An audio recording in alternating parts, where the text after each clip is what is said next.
welcome back to Prime Wealth. We're so glad you're joining us today. Yeah, it's great to be here. Thanks for tuning in, everyone. So today we're diving into something really important. Financial goals, right? Exactly. And not just any goals. We're talking about setting smart money targets. Smart, that's specific, measurable, achievable, relevant, and time-bound. Right. And it's a game changer when it comes to taking control of your financial future. Yeah, we all have dreams and aspirations, but without a solid plan, they can feel kinda out of reach, you know? Totally. It's like having a map for a road trip. You wouldn't just drive aimlessly, right? Exactly. So we're gonna break it down, share some practical tips on how to set these SMART goals, and also talk about why they're so essential, especially for folks over 40. And we'll touch on some common pitfalls to avoid and how to stay motivated along the way. Ooh, I love that. Motivation is key. We all need a little boost sometimes, right? For sure. So whether you're looking to save for retirement, pay down debt, or maybe even start a new investment journey, we've got you covered. So let's jump right in. So Alex, today we're diving into something really crucial for our listeners over 40, financial goals. Yeah, absolutely, Jordan. You know, it's interesting. A lot of people at this stage in life are really starting to think about what they want and need for their future. Right? I mean, we're talking about retirement, kids, college funds, maybe even caring for aging parents. It can feel overwhelming. Exactly. And statistics show that people over 40 often face unique challenges. Like, did you know that a significant number of folks in this age group haven't saved enough for retirement? Yeah, I've read that too. It's concerning. I think it's around 40% of people over 40 don't have a clear retirement plan. That's a lot of uncertainty, huh? It really is. And, you know, it's not just about the numbers. It's the emotional toll that can take. When you're not sure if you'll have enough money to retire comfortably, it can lead to anxiety, stress. Totally. I mean, I've talked to friends who are in their 40s and 50s. They feel this pressure to get it right, you know?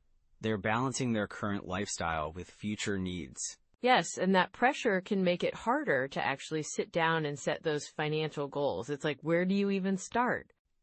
Exactly. And I think that's where the SMART goals framework comes in. It feels so relevant now. Right. SMART goals are specific, measurable, achievable, relevant, and time-bound. They help break things down into manageable pieces, which is so important when you're facing those big life transitions. Yeah, and I think a lot of people over 40 might feel like it's too late to start planning or setting goals, but that's just not true. Absolutely. I mean, I've seen clients in their 50s and 60s successfully pivot their financial strategies, and it's amazing what a clear plan can do for their confidence. Can you share a story, like maybe someone who set SMART goals and turned things around? Sure. There's this client, let's call her Linda. She came to me at 45, feeling really lost. She had some savings, but wasn't on track for retirement. That sounds familiar. Right? So we sat down and started setting SMART goals together. First, we defined what retirement meant for her, like where did she want to live? What kind of lifestyle did she envision? And that's super important, right? Getting clear on what you want. Exactly. Once we had that clarity, we made her goals specific and measurable. For instance, she wanted to save an additional $500 a month for her retirement. Wow, that sounds doable. Yes. And then we made it achievable by breaking it down. We looked at her budget and identified some areas where she could cut back. Dining out less, maybe. So, small changes.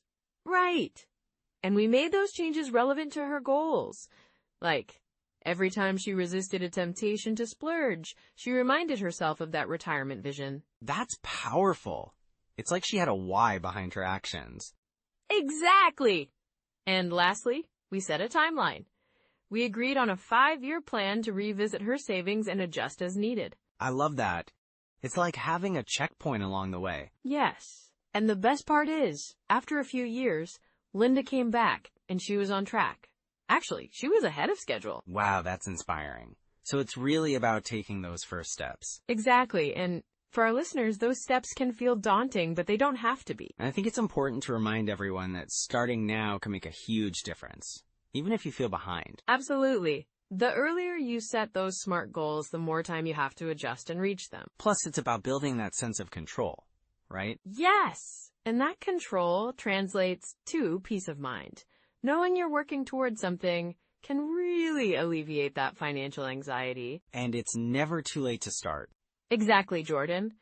Whether you're 40 or 60, setting financial goals can change your trajectory. So, for everyone listening, if you're feeling a bit lost, don't worry, we're going to dive into some practical strategies next. Yes, and remember, setting SMART goals is just the beginning of a more empowered financial future. Okay, let's get into those strategies. Hey everyone, welcome back to Prime Wealth. Today, we're diving into a really important topic, setting financial goals, and more specifically, how to make those goals SMART. Absolutely, Jordan. You know, when we talk about financial goals, a lot of people might think, oh, I just want to save more money. But it's so much more than that, right? Right. So SMART is an acronym, right? Can you break that down for us, Alex? Sure thing. So SMART stands for specific, measurable, achievable, relevant, and time-bound. Each part is crucial. Let's start with specific. Okay, so what does that look like in practice? Well, instead of saying, I want to save money, you could say, I want to save $10,000 for a down payment on a house. It's way clearer, right? Definitely. And I guess that leads into measurable. Exactly. If you can measure it, you know if you're making progress. So in our house example, you could track how much you save each month. Maybe you decide to save $500 a month. And that gets you to your goal in about 20 months, right? Yep, that's the idea. It's tangible, and you can see that progress. Now, let's talk about achievable. Right, because it needs to be realistic. Exactly. If you're currently saving $100 a month, suddenly trying to save $1,000 might not be achievable. You want to stretch yourself a little, but also be realistic about your situation. So maybe you start with $300 a month and gradually increase it as you adjust your budget. Perfect example. And then we move on to relevant. This one's interesting. How do we determine if a goal is relevant? Well, think about your life and what's important to you. Your goal should align with your values. If owning a home is important to you, then saving for that down payment makes sense. Right. But if someone's planning to travel for a year, saving for a house might not be relevant at all. Exactly. And finally, we have time bound. This is about setting a deadline. So instead of just saying, I want to save for a house, you'd say, I want to save $10,000 in the next 20 months. Exactly.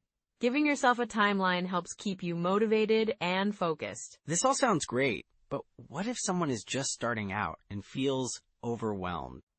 That's totally normal. A good strategy is to break it down into smaller, bite-sized goals. Like, what would that look like? Well, if your ultimate goal is saving $10,000, maybe your first milestone is saving $1,000, then $5,000, and so on. Celebrating those smaller wins can really boost your motivation. I love that. It makes the whole process feel less daunting. Right? And don't forget about tools that can help, like budgeting apps. They can really make tracking your savings easier. Yeah, I've heard good things about those. Do you have any recommendations? There are quite a few out there. Apps like Mint or YNAB, You Need a Budget, are popular choices. They help you see where your money is going and keep you accountable. That's super helpful. So once someone has their SMART goals in place, what should they do next? They should create a plan to reach those goals.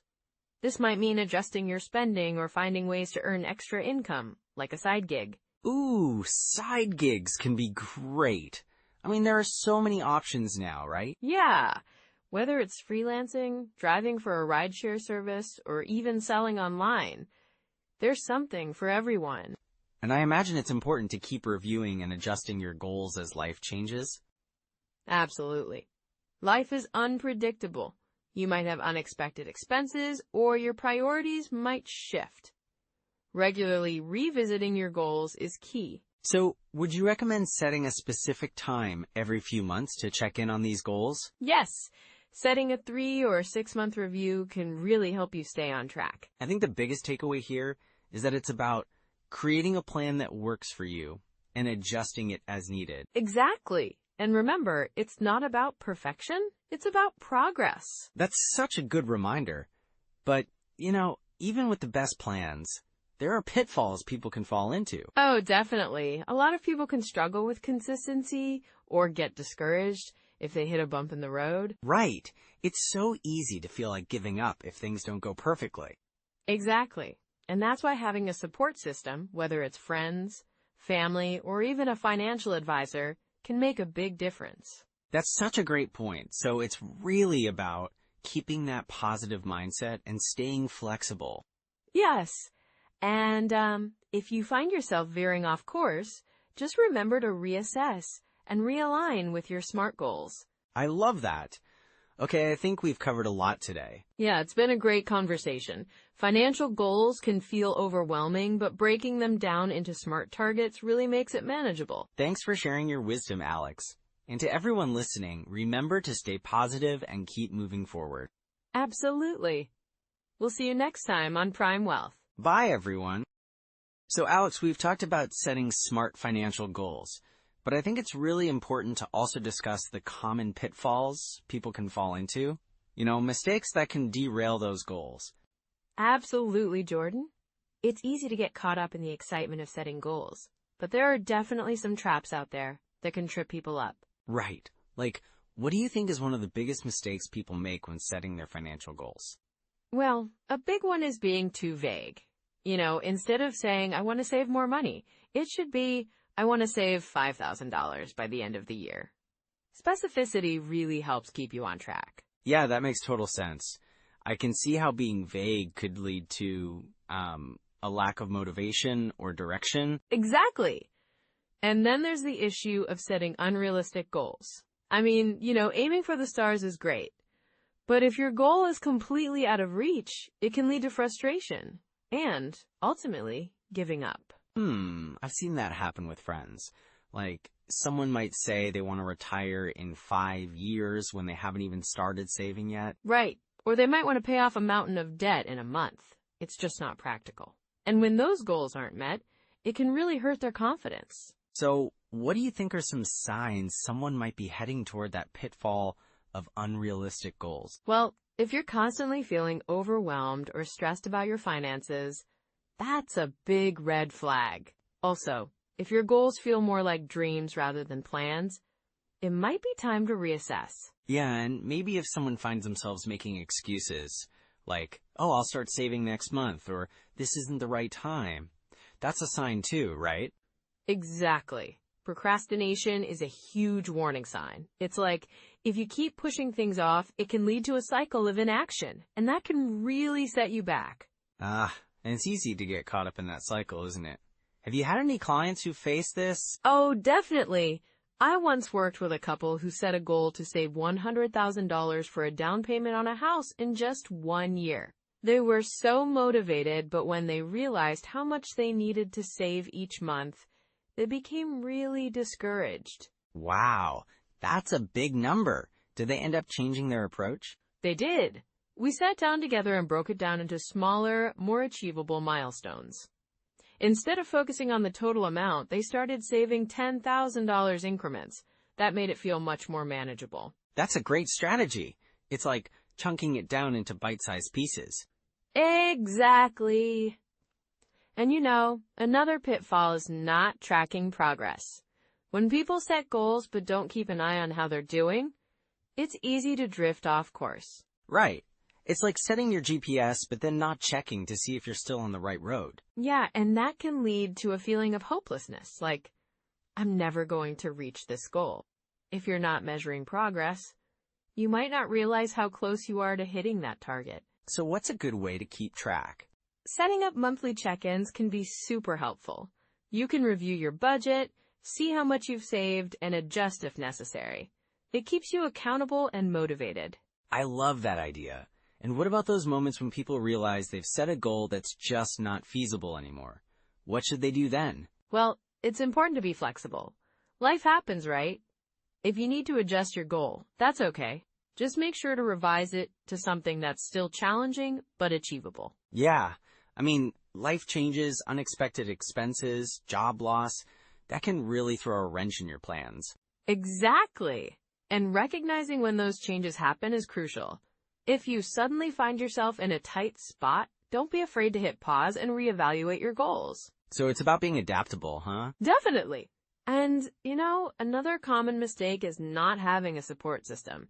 Trying to go it alone can make the journey much harder.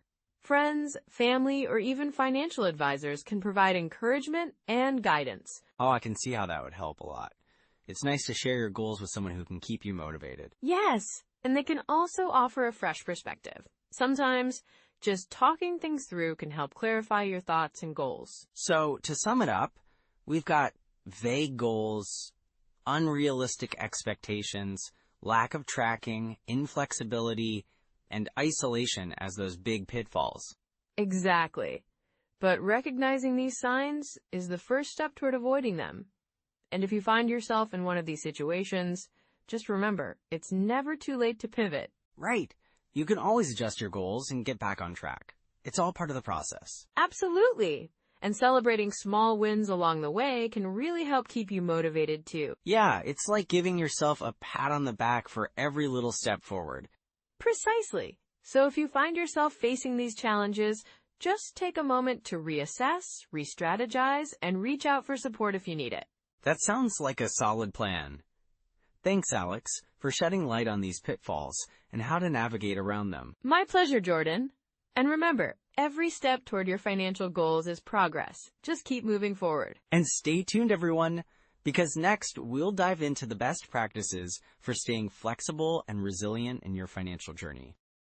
All right, Alex, so we've talked a lot about setting those smart financial goals, right? But, what are some immediate steps our listeners can take to start turning those ideas into action? Yeah, I think the key is to break it down into smaller, manageable steps. It can feel overwhelming at first, but starting small really makes a difference. Totally. So where do we begin? Well, the first step is to sit down and write out your financial goals. Like, literally put pen to paper or type it out if that's more your style. Make sure they're specific, measurable, achievable, relevant, and time-bound. Those SMART criteria we talked about. Right, and I love the idea of writing it down. It makes it feel more real, doesn't it? Absolutely. And once you have those goals written down, you might want to create a checklist. Breaking them into smaller tasks can help you see progress and keep you motivated. Oh, I like that. So what kind of tasks should be on this checklist? Well, let's say you want to save for a vacation. You could start by setting a monthly savings target. Like, figure out how much you need to save each month to reach your goal. Then, list out things like cutting down on dining out or finding a side gig to boost your income. Those are great ideas, and it doesn't have to be drastic, right? Even small changes can add up over time. Exactly.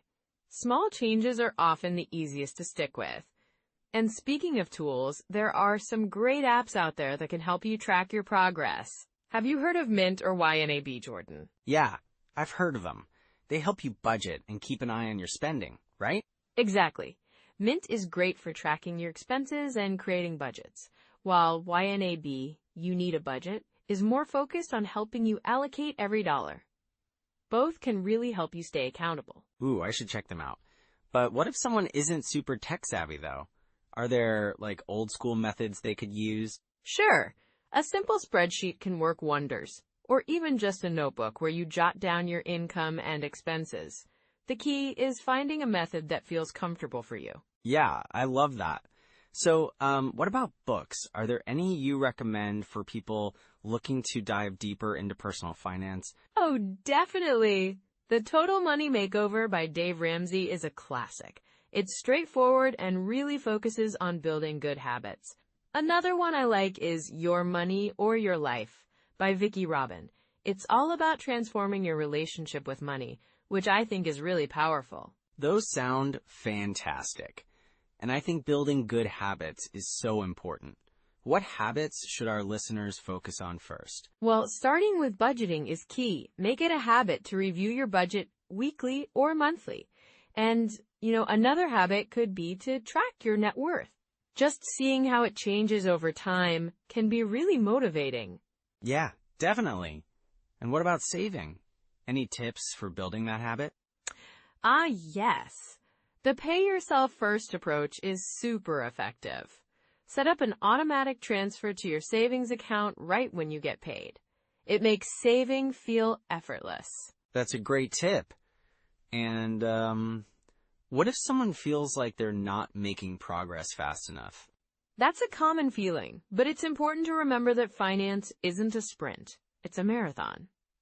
Celebrate small victories along the way, like reaching a savings milestone or sticking to your budget for a month. Right. Those little wins can really boost your motivation. Exactly. And don't be afraid to adjust your goals if needed. Life happens, and being flexible is part of the journey. Just keep moving forward. So, to wrap it up, what's one final piece of advice you'd give our listeners? I'd say start with one goal and one tool. Just take that first step, whether it's writing down your goals, downloading an app, or reading a chapter of a finance book. Just get started. You'll be surprised at how quickly you can make progress. That's such solid advice, Alex. Thank you. I really hope our listeners feel inspired to take those first steps toward their financial goals. Absolutely. And remember, it's about progress, not perfection. You've got this. All right, everyone. Thanks for tuning in. We hope you found this conversation helpful. Don't forget to subscribe and join us next time for more practical personal finance tips. Until then, take care. Well, that was a really insightful conversation, Jordan. I think we covered some important ground today. Absolutely, Alex. Just to recap, we talked about setting SMART goals, right? So, specific, measurable, achievable, relevant, and time-bound. Exactly! And I think one of the key takeaways is that having clear goals really helps you stay focused on what's important, you know? For sure. And we also touched on how breaking down those big goals into smaller steps can make them feel a lot more manageable. Yes, and that's so crucial, especially for folks over 40.